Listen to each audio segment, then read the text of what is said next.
Hello all. நான் dry fruit juice video post பண்ணப்போ கொஞ்சம் சப்ஸ்கிரைபர்ஸ் இது காஸ்ட்லி பிரேக்ஃபாஸ்ட் ஆப்ஷனாக இருக்கும் அப்படின்னு ஃபீல் பண்ணியிருந்தாங்க. கமெண்ட்ஸில் கூட ஒரு சப்ஸ்கிரைபர் கேட்டிருந்தாங்க, இதுக்கு எவ்வளோ காஸ்ட் ஆகும் அப்படின்னு கேல்குலேட் பண்ணி சொல்லுங்கள் அப்படின்னு. நான் இது வரைக்கும் இதுக்கு எவ்வளோ காஸ்ட் ஆகும் அப்படின்னு கேல்குலேட் பண்ணதே இல்லை. மேபி இதுக்கு எவ்வளோ காஸ்ட் ஆகுதுன்னு தெரிஞ்சால் நிறைய பேர் இதை ட்ரை பண்ணுவாங்களோ அப்படின்னு எனக்கு தோணுச்சு. உண்மையாகவே இந்த மாதிரி ஒரு ஹெல்த்தியான பிரேக்ஃபாஸ்ட் காஸ்ட்லியாக இல்லையா? அப்புறம் எப்படி ட்ரை ஃப்ரூட்ஸ் பர்ச்சேஸ் அப்போ காஸ்ட்டை கன்சிடரபிளாக கொஞ்சம் கம்மி பண்ணுறது அப்படிங்கிறக்கான டிப்ஸ் எல்லாமே என் யூடியூப் சேனலில் லாங் வீடியோவில் கொடுத்துருக்கேன். மறக்காமல் செக் பண்ணி பாருங்கள். அதை பார்த்தீங்கன்னா தான் உங்களுக்கு கரெக்டாக புரியும். இந்த வீடியோ ஃபுல்லுமே சப்ஸ்கிரைபர்ஸ்க்காக எக்ஸ்க்ளூசிவாக நான் பிளான் பண்ணி எடுத்தது. என்னோட இந்த சின்ன எஃபர்ட்னால கொஞ்சம் பேர் மோட்டிவேட் ஆகி இந்த ஹெல்தி பிரேக்ஃபாஸ்ட் ஆப்ஷனை ட்ரை பண்ணாங்கன்னா எனக்கு ரொம்ப சாட்டிஸ்ஃபைடாக இருக்கும். அதுக்காக தாங்க இந்த ஒரு சின்ன முயற்சி. இந்த வீடியோ உங்களுக்கு இன்ஸ்பைரிங்காக இருந்துச்சா? இதனால் நீங்கள் இதை ஃபாலோ பண்ண ஆரம்பிச்சிங்களா? என்ன ஃபீல் பண்ணுறீங்க அப்படின்னு கண்டிப்பாக கமெண்ட்ஸில் ஷேர் பண்ணிக்கோங்க.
ஒரு விஷயத்த செய்யணும்னு நினச்சா 1000 வழி இருக்குங்க.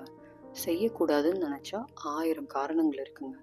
நீங்கள் தேட போகிறது வழிகளையா காரணங்களையா நீங்களே முடிவு பண்ணிக்கோங்க.